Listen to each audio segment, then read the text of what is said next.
see what happens. All right, so if you look at the paragraph above question 81, so up here above question 81, very typical Regents question. They give you a paragraph, you read it, and then there's a bunch of questions based on the reading, and a lot of times parts per million questions are in this form.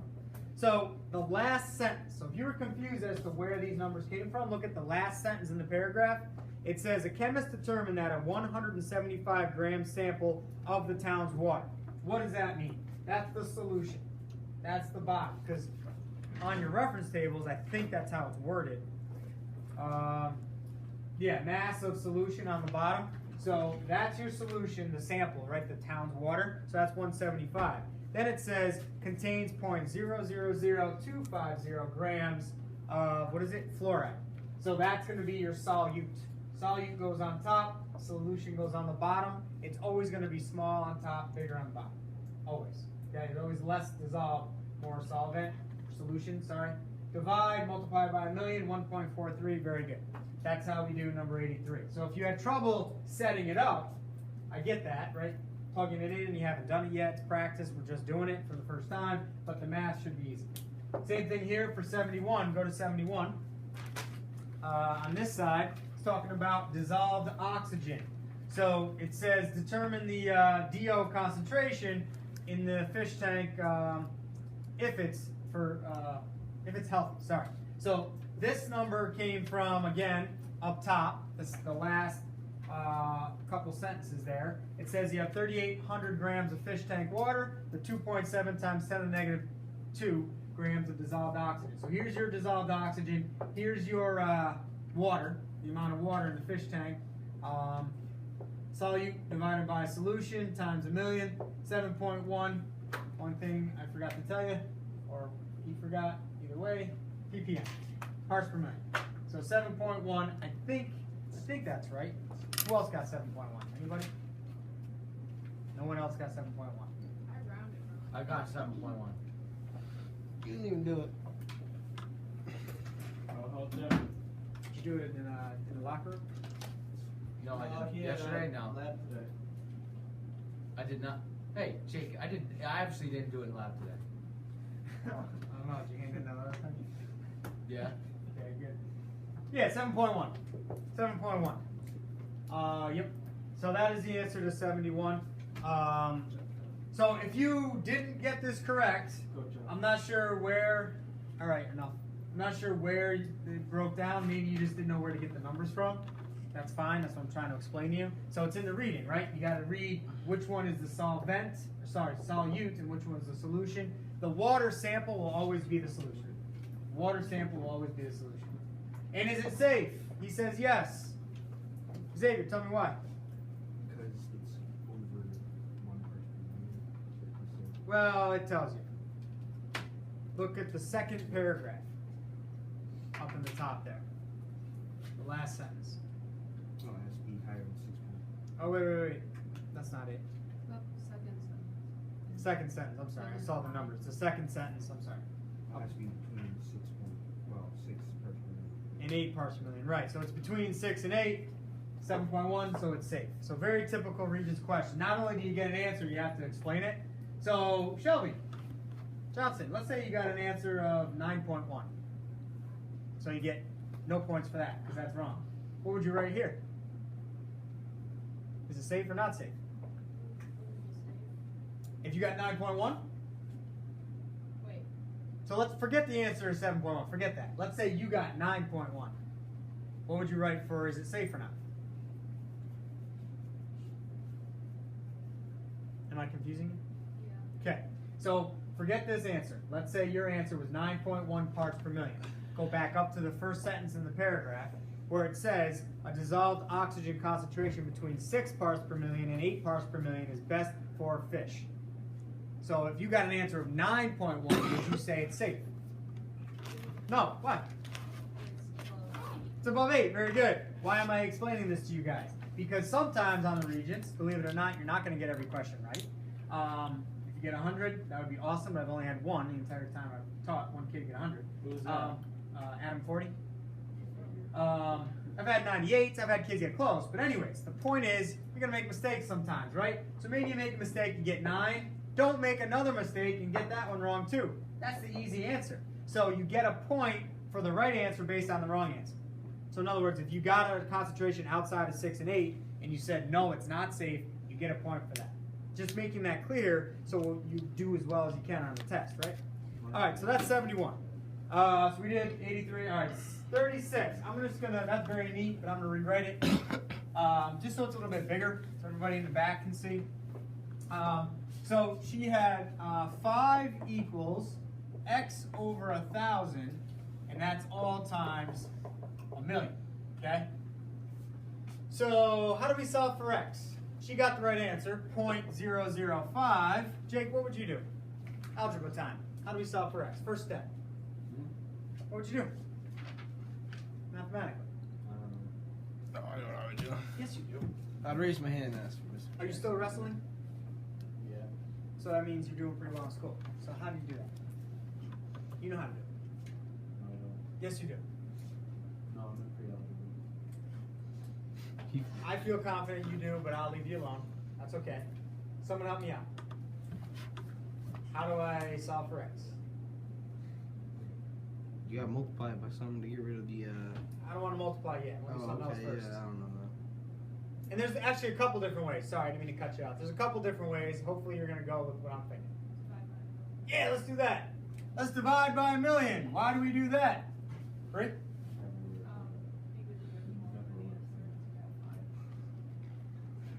Yeah, okay, yeah. I'm going to say it a little different, yeah. So we want to divide by 1,000,000 to get rid of that.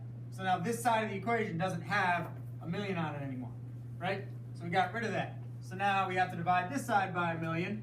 So 5 divided by 1,000,000 is 1, 2, 3, 4, 5, and a 5. X over 1,000. Now what do we do? That's cake times by 1,000. Right, now you just cross multiply. So this is over 1. 1,000 times this, you go 1, 2, 3, 0.005 grams. And there it is. Okay? Is that cake? So Hey, man. if you don't follow what I I'm like doing that. with the decimal, because you can do it in your head or whatever, that's fine. Use a calculator. All right? That's as hard as it gets for parts per million. Okay. So that was 36. Let's finish. Yeah, flip it over. This page, right? This Okay. one. Wait, let me see that again. 81, 82, 83, 84, 85. I want to finish all the 80s then. All right, 81. One person in period 2 got 81 right. I'll give her credit. Morgan Latham got it. It's a tough question.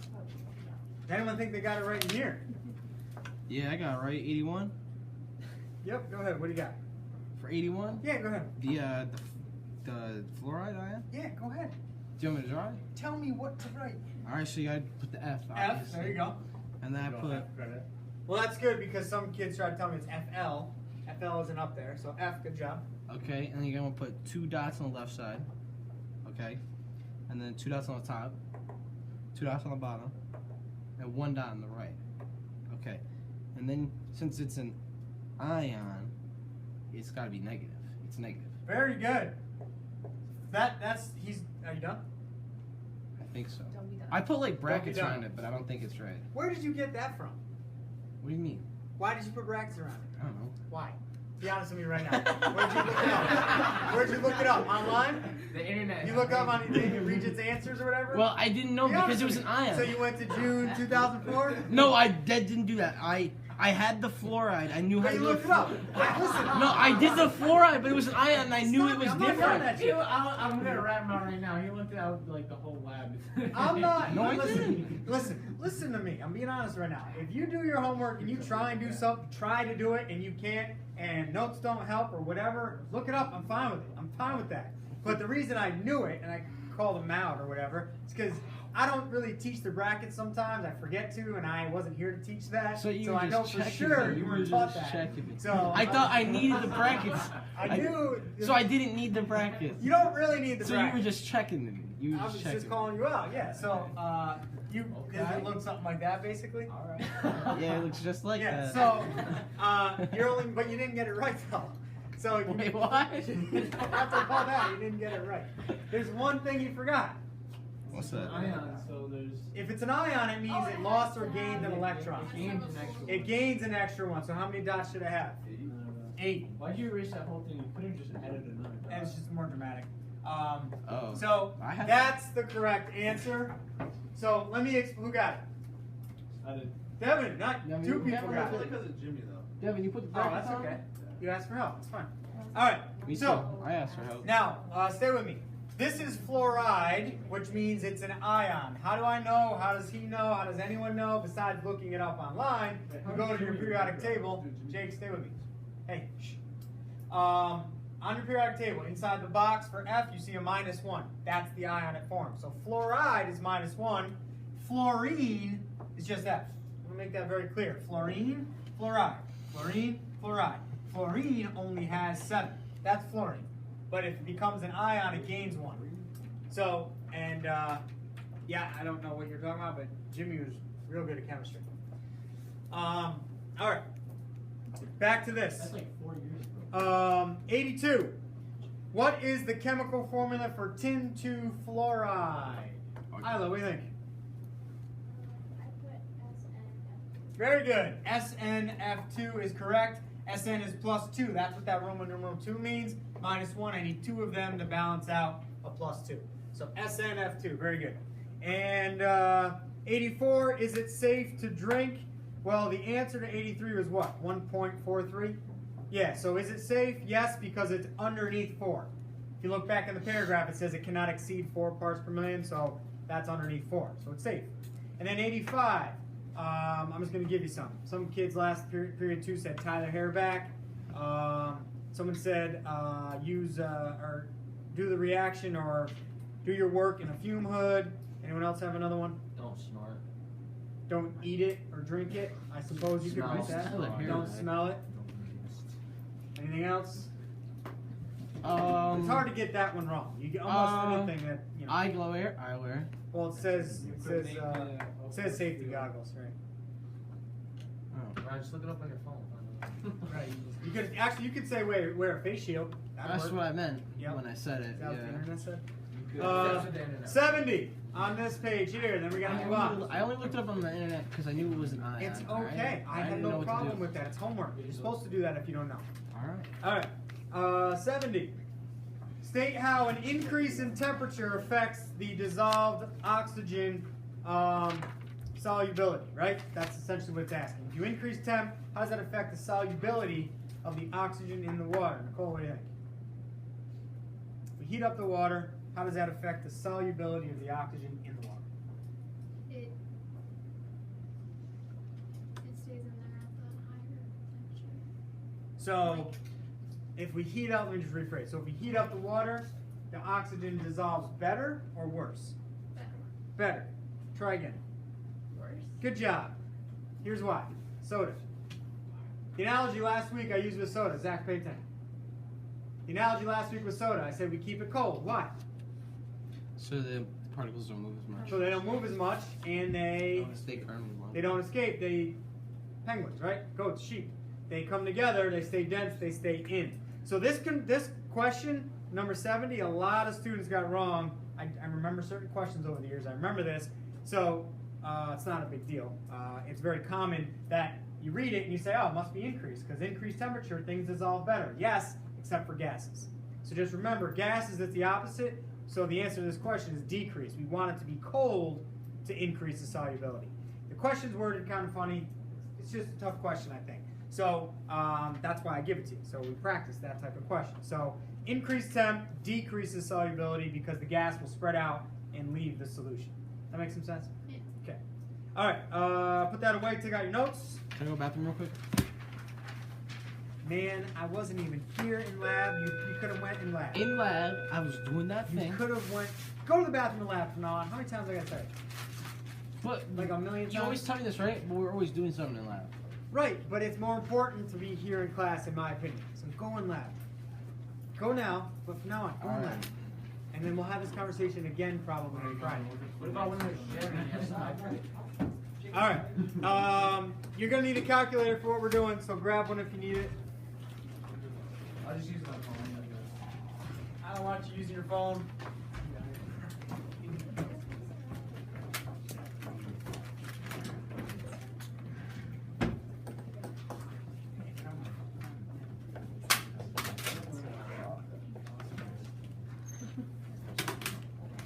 Chris, is that still recording? Yeah. All right.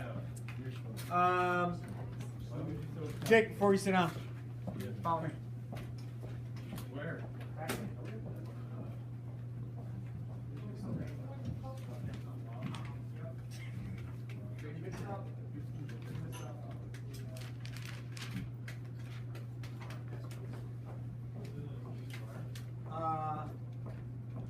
Yeah. I wanted to tell you something dangerous, but it's water. Probably wouldn't have been bright to smell it if it wasn't water. Water does have a smell, but it's the school water. Yeah, that's water. Okay, here we go. So here's what we're gonna do. I'm gonna do this in class to kind of show you what this means. You read this word, what do you think?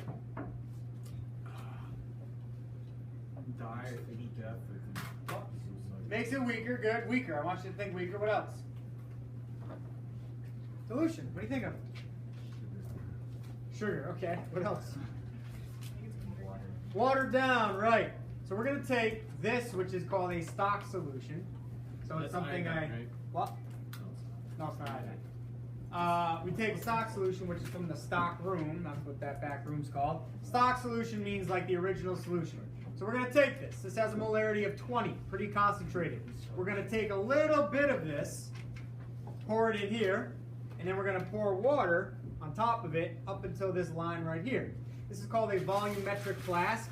It's really pretty cool for chemists at least because you don't have to measure anything. This line is exactly 250 milliliters. So when I pour water in and I pour right up to that line, the meniscus is touching the line, I have exactly 250. So I don't have to use graduated cylinders and really worry about that. That's exactly the measurement I need. Edwin, welcome. We went over the homework and now we're doing something new. Okay. All right, so this is the concentrated solution. We are going to dilute this, a little bit of it. How? Here's how. Back to your reference tables. Take that out, please. Write this equation down in your notes and then find it on the back of the reference tables, please. Write that equation in your notes and then find the equation on the back of the reference tables.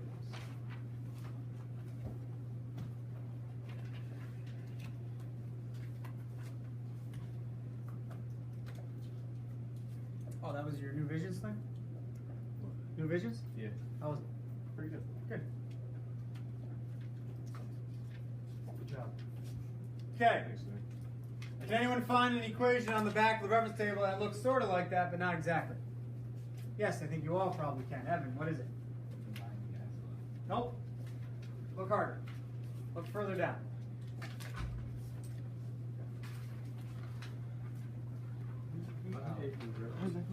Titration, right. Edwin, this is due tomorrow, just the circled ones on the front, and then those two on the back. Right, and you can show me the homework after class real quick.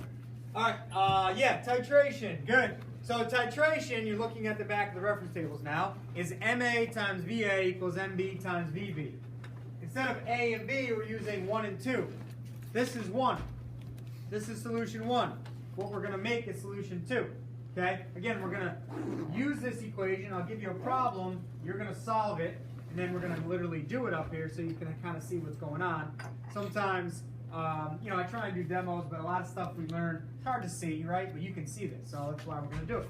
All right, so before we actually do it, I want to make something real clear. And the reason I show you the back of the reference table is just to show you that this is kind of on the reference table, but not really. It's the same equation, but different symbols, that's all. Instead of 1s and 2s, it's A's and B's. But I want to make something clear. When you multiply molarity, which is capital M, molarity, times volume, what do you get? You just learned it yesterday? Well, learned it, what's today? I'm getting all messed up. We learned it Monday, the homework due yesterday, we were doing this. What's that? Alright, then. Today's Wednesday, I think.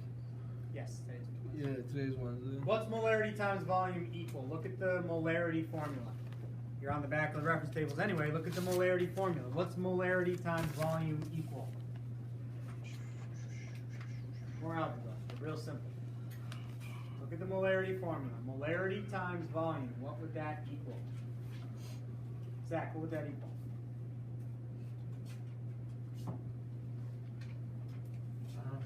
Alright, look up here.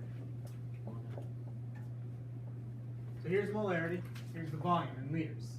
So molarity times volume, same thing here. Yeah. What would that equal? Mole. Moles. Very good. So what we're doing here is we're going to have moles equal to moles. So I want to write that down. Moles never change. Some of you, I'll be honest, this when I explain it right now, it might be a little bit confusing or you might not get it. That's okay. It's not a huge important thing on the regents. It is a huge important thing for what I'm doing here, but you're not going to really have a question, ever to ask you that. But I want to explain it because it's important to me. So if I take a little bit of this and I have it in here, so I pour a little tiny bit, let's say a milliliter. I have it in here. There's a certain number of moles in there. Okay? I'm going to take that and I'm going to pour it in here and I'm going to add the water and I'm going to have my two solutions. Well, the number of moles in here and the number of moles of here are the same. Why? Because this number here is a really big molarity, 20. The volume is small, it's only 100. This molarity in here is going to be much smaller because I'm diluting it. So it's going to be like a 1, molarity of 1, let's say. But the volume is going to be much bigger. So think about what's happening here. Big M, little v, little m, big V. So they change proportionally. So they're always going to have, meet in the middle, the same number of moles. Why am I explaining this? Because that's really the important concept behind everything we're talking about here. Is that the number of particles that are dissolved in here and in here really are the same. It's just we're diluting it with more water. It's a little confusing, but I want to make that clear that really that's what we're doing. It's the molarity equation, essentially, but we're just solving for moles on both sides of the equation. That's what we're doing. So if you follow me, great. If not, not the end of the world. Let's do the dilution problem and we'll see how to use this stuff. All right, so here's the question for you. How many, write this down, how many milliliters of the 20 molar stock solution of KMNO4, that's called potassium permanganate, that's what that dark purple solution is. How many milliliters of the 20 molar stock solution of KMNO4 are needed to create 250 milliliters of a 0.1 molar solution? So we want to dilute from 20 down to 0.1. So 20 is the concentrated one on my desk. 0.1 is what we're going to make. I want to make 250. So I have a 250 milliliter volumetric flask. Right up to that line is 250. So I'm going to make a solution that has a volume of 250 and a concentration of 0.1, starting with about 100 milliliters of the 20. How do we figure this out? I gave you M1, that's right here, 20. I gave you the M2, that's right here, 0.1. The 0.1 is your M2, that's your second dilution. And I gave you V2, which is right here. So this is M1, this is M2, and this is V2. What's the only thing we don't have? V1, that's this. V1. How much of this stuff do I need to put in here so when I fill it up, does it equal a concentration of 0.1? It's all about proportions and ratios. That's all it is. So what you are going to do right now, and I'm going to walk around, see how you do, solve for V1. Show your work, plug numbers in, show the work, and then get an answer and label your unit. I'll give you a minute or so to get going, and then I'll start walking around. Then I'm going to do it up here and show you what it looks like.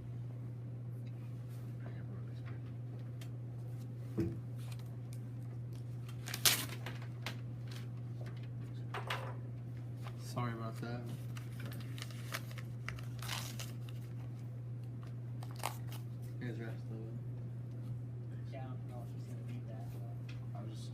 consider it. But always remember value 9, how considerate you are. Thank you.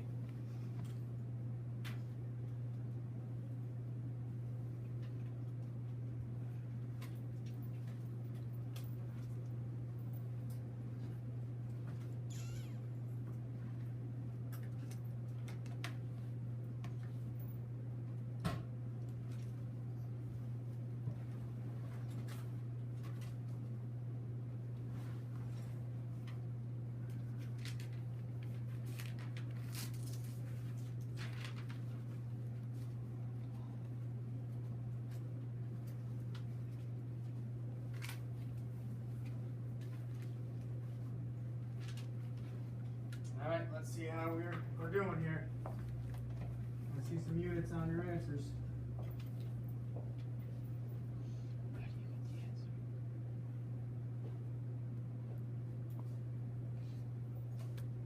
So basically,